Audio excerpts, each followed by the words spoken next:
Have a great day, students. Welcome back to online session. Today we are going to start our fourth unit of operating system, that is CPU scheduling.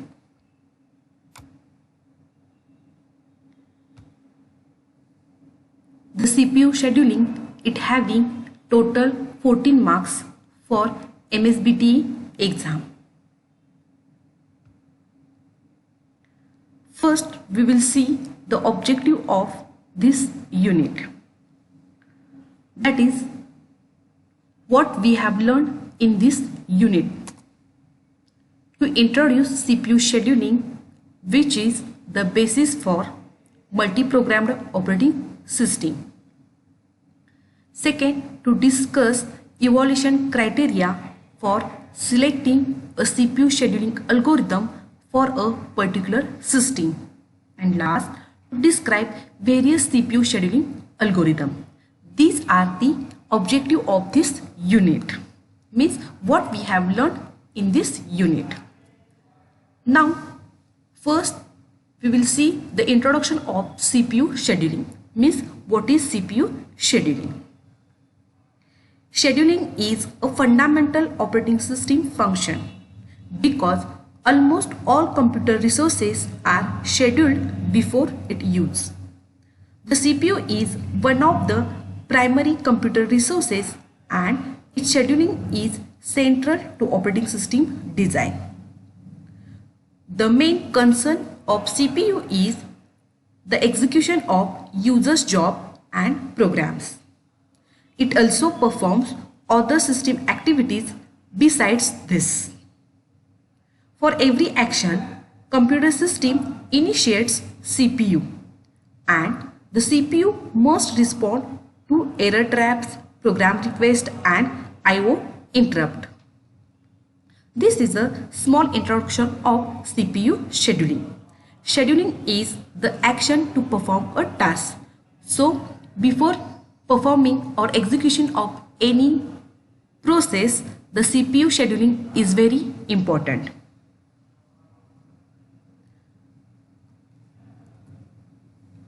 Now, CPU scheduling. CPU scheduling is the basis of multi-programmed operating systems. By switching the CPU among processes, the operating system can make the computer more productive. In this chapter, we introduce the basic CPU scheduling concept and present several CPU scheduling algorithms. There are different CPU scheduling algorithms, that is first in, first out, priority algorithm, round robin algorithm. These are the basic scheduling algorithms. We also consider the problem of selecting an algorithm for a particular system.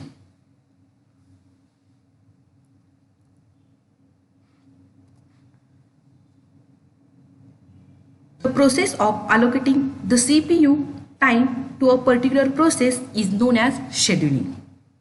Scheduling is a fundamental operating system function as almost all computer resources are scheduled before its use.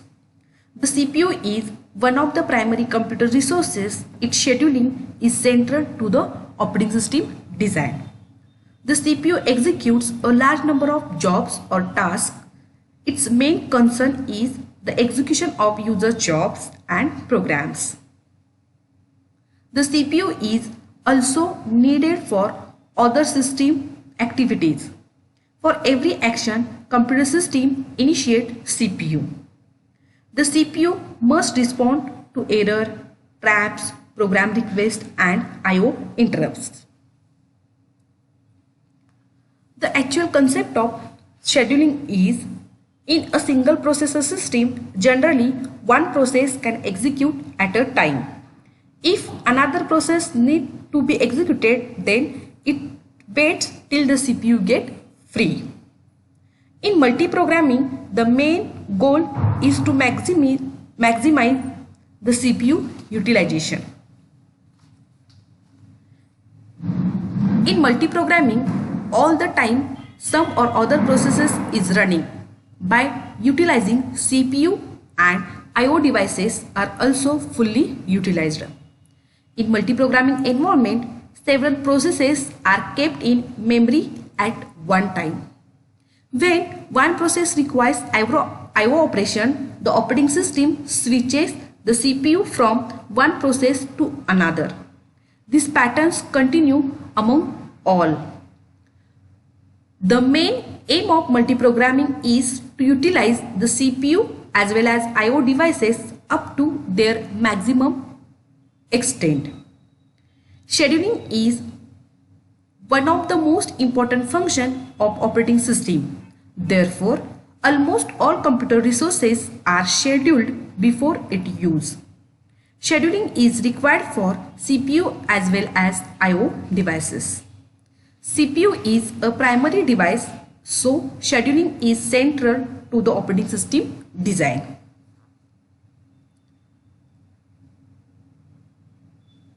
CPU scheduling is a process which allows one process to use the CPU while the execution of another process is on hold, means it is in waiting state due to unavailability of any resources like I/O devices, thereby making full use of CPU.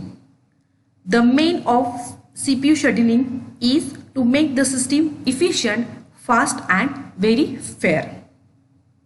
Whenever the CPU becomes idle, the operating system must select one of the processes in the ready queue to be executed.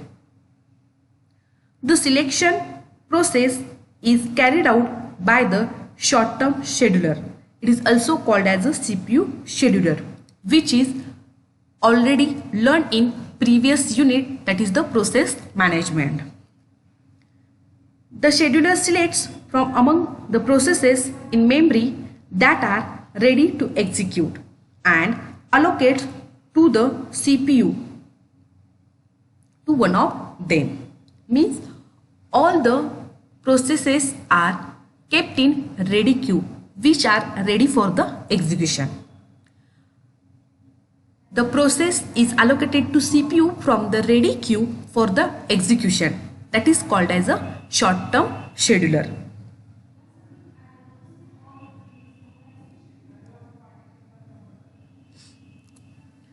The next, scheduling objectives.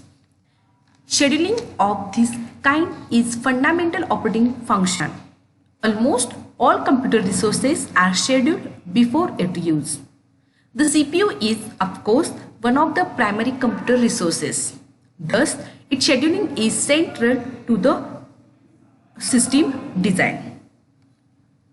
CPU is very important part of computer system or operating system. Like human being, human have a important part, that is the brain. Brain is very important part of human being, and all the processes task is done by the brain. Likewise, the CPU is brain of computer system, which perform all the tasks, operations and provided functions, services to all the processes. The most important function of operating system is CPU scheduling. Today's operating system have new features like multitasking, multithreading and multiprogramming. The main objective of operating system is CPU and I/O utilization. Operating system tries to utilize these devices for a maximum unit of time. The CPU is switched from one process to other process and maximum time it is kept busy. There should be a proper schedule for CPU so that it can be utilized for maximum time and up to maximum extent, and there will be no time delay in process execution. Means the CPU utilization is being continued. The basis of multi-programmed operating system is CPU scheduling. A computer system becomes more productive as CPU is utilized properly, and There are different algorithms or methods to make the CPU scheduling. There are different CPU scheduling algorithms are used to perform computer system becomes more predictive.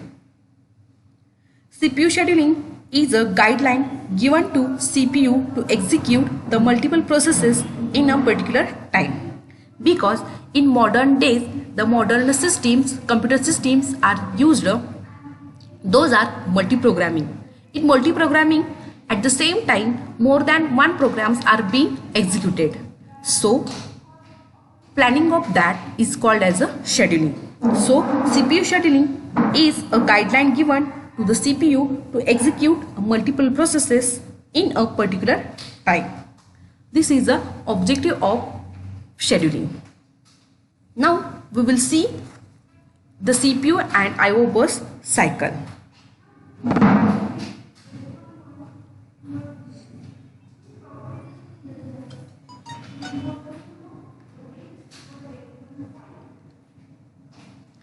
The success of CPU scheduling depend on and observed properties of processes.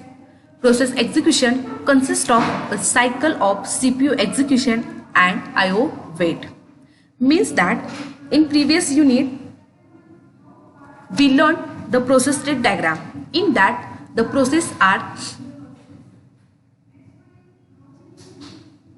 state from the 5 state, that is a new state, ready state, running state, waiting state and exit state. This is the cycle. Processes alternate between these two states. Process execution begins with the CPU burst, that is followed by I/O burst, which is followed by another CPU burst, then another I/O burst and so on. It is a cycle. Eventually, the final CPU burst ends with a system request to terminate execution. In short, almost all processes alternate between two states in the continuing cycle, which is shown in this figure.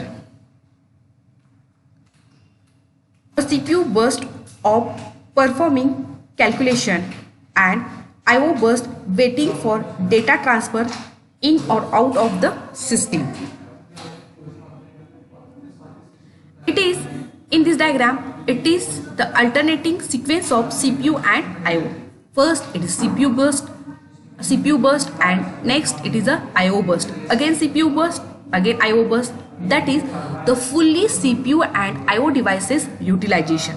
It is the main goal of multi-programming. CPU burst vary from processes to processes and from program to program, but an extensive study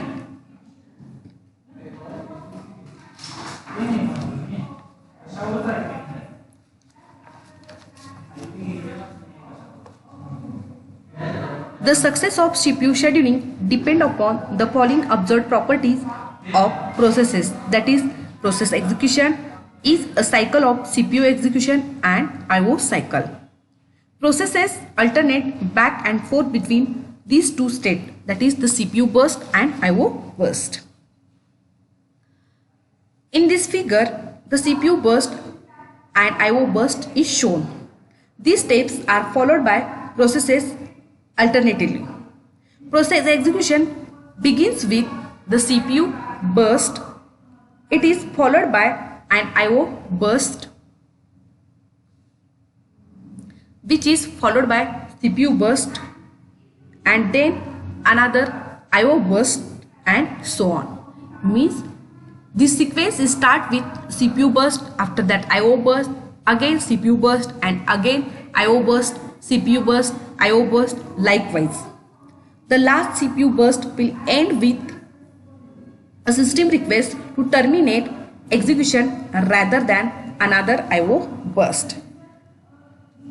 The end of this cycle is with CPU burst.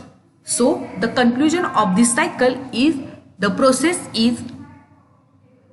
of this cycle is start with CPU burst and end with CPU burst.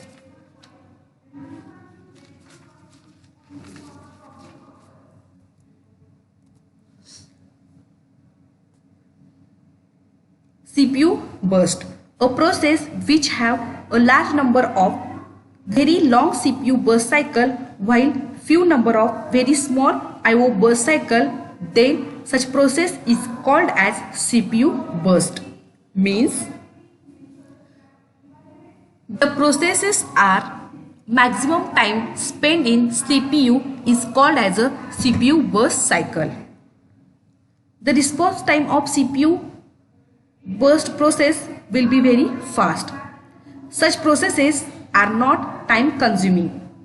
Waiting time of such processes is also small and turnaround time of such processes is also very less.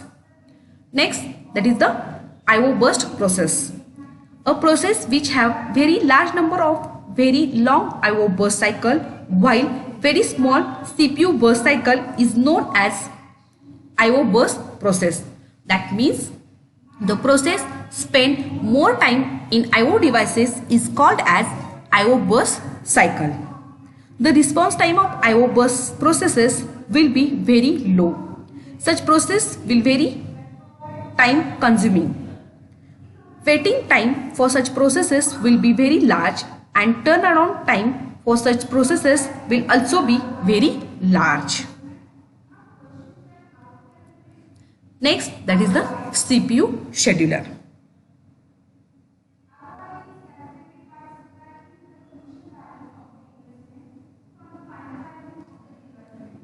Whenever the CPU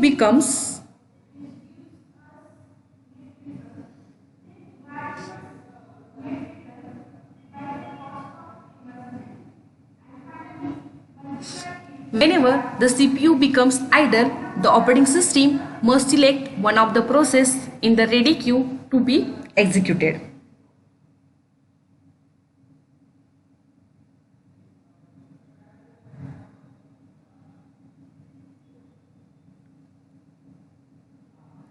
The selection process is carried out by the short-term scheduler.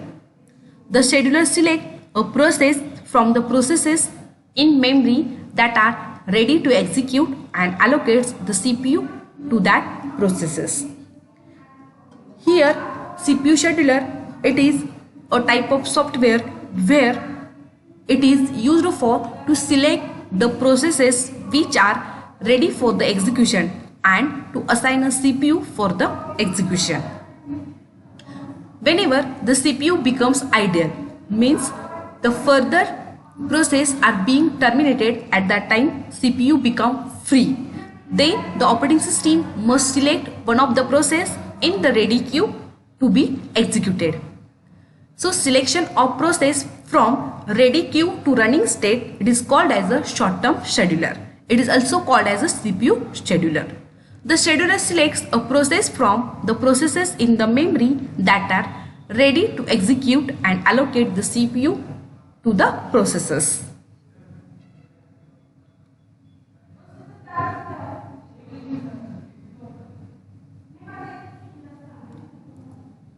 Now we will learn the types of scheduling. CPU scheduling decision may take place under the following circumstances. The first, when a process switches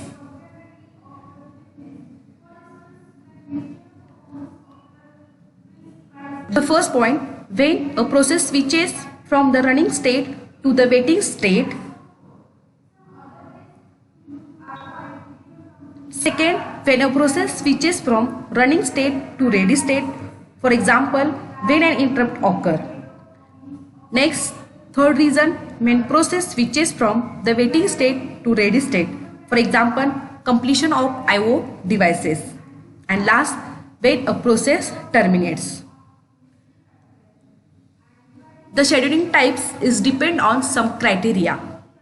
In process management, we learn the process state. There are 5 states, that is a new state, ready state, running state, waiting state and terminate state. The first circumstance of that, when a process switches from running state to waiting state, means IO request of wait for a termination of one of the child processes. Second, when a process switches from the running state to ready state, for example, when an interrupt occurs.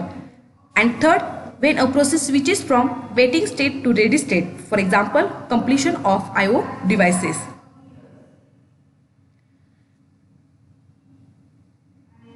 In that four circumstances, there is no choice in terms of scheduling. A new process, if one exists in the ready queue, must be selected for execution. There is a choice, however, in circumstances 2 and 3. When scheduling takes place only under circumstances of 1 and 4, we say that scheduling schemes is non-preemptive. Otherwise, the scheduling scheme is preemptive. Means there are two types of scheduling, that is preemptive scheduling and non-preemptive scheduling. Here these are the four circumstances, that is when a process switches from the running state to the waiting state, it is a non-preemptive. When a process switches from running state to ready state, it is a preemptive. When a process switches from the waiting state to the ready state is preemptive, and when a process terminates is non-preemptive. Now we will see what is preemptive scheduling algorithm, preemptive scheduling and non-preemptive scheduling.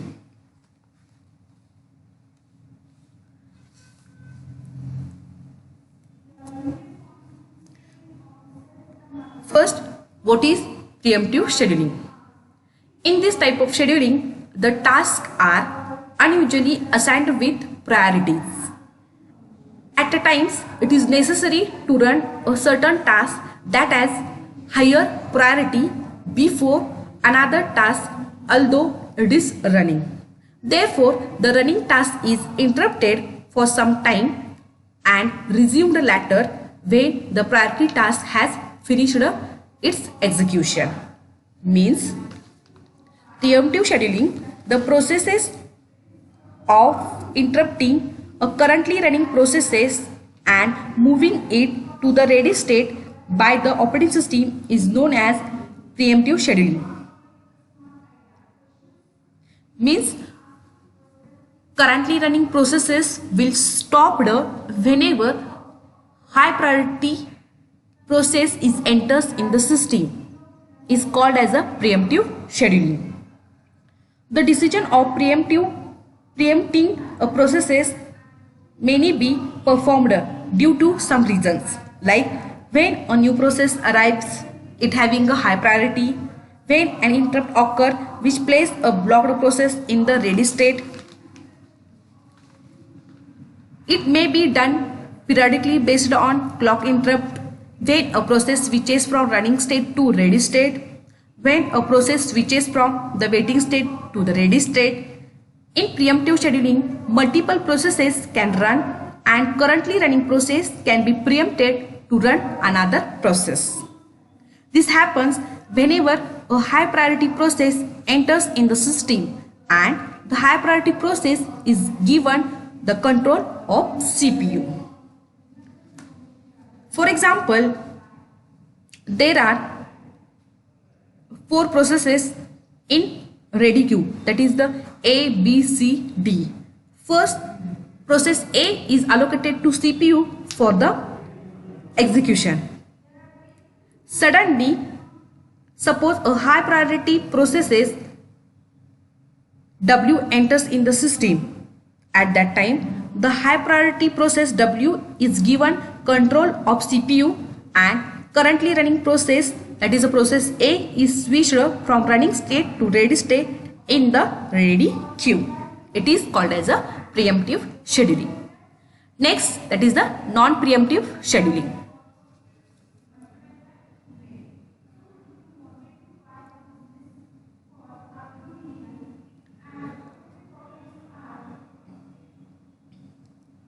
A currently running processes continue to execute even if a high priority process enters in the system is called as non-preemptive scheduling.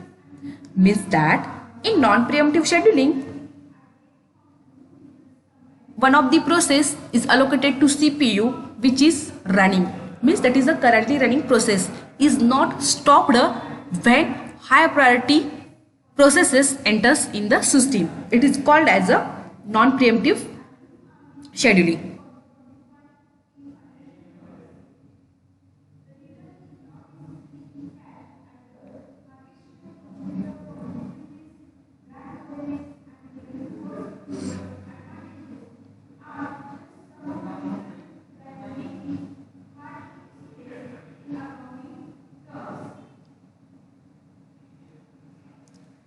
The currently running process will stop only if it is terminated or it requires some IO operations to be performed or its time slice is over. The currently running process will stop only if it is terminated, means its execution is successfully done or it requires some IO operations to be performed or its time slice is over. Now, non-preemptive scheduling gives a high throughput. High throughput means a large number of processes get executed.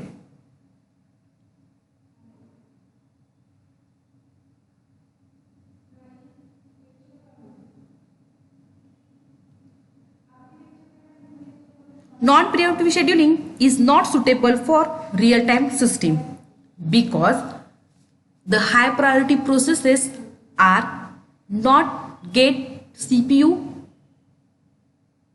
immediately, so it lost its content. A process having any priority have the chance of getting scheduled in non-preemptive scheduling as it consider every process as equal. The algorithm for non-preemptive scheduling is also very simple to design as compared to preemptive scheduling. Under non-preemptive scheduling, once the CPU has been allocated to a process, the process keeps the CPU until it releases the CPU either by terminating or by switching to the waiting state. This scheduling method is used by the Microsoft Windows 3.1 and by the Apple operating system. It is the only method that can be used on certain hardware platforms because it does not require the special hardware needed for preemptive scheduling. For example, timer.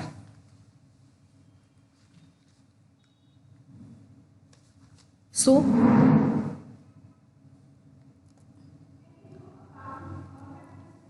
thank you. Today we covered the concept of scheduling, objectives of scheduling and types of scheduling, that is the preemptive and non-preemptive. Today you have a homework that is differentiate between preemptive and non-preemptive scheduling.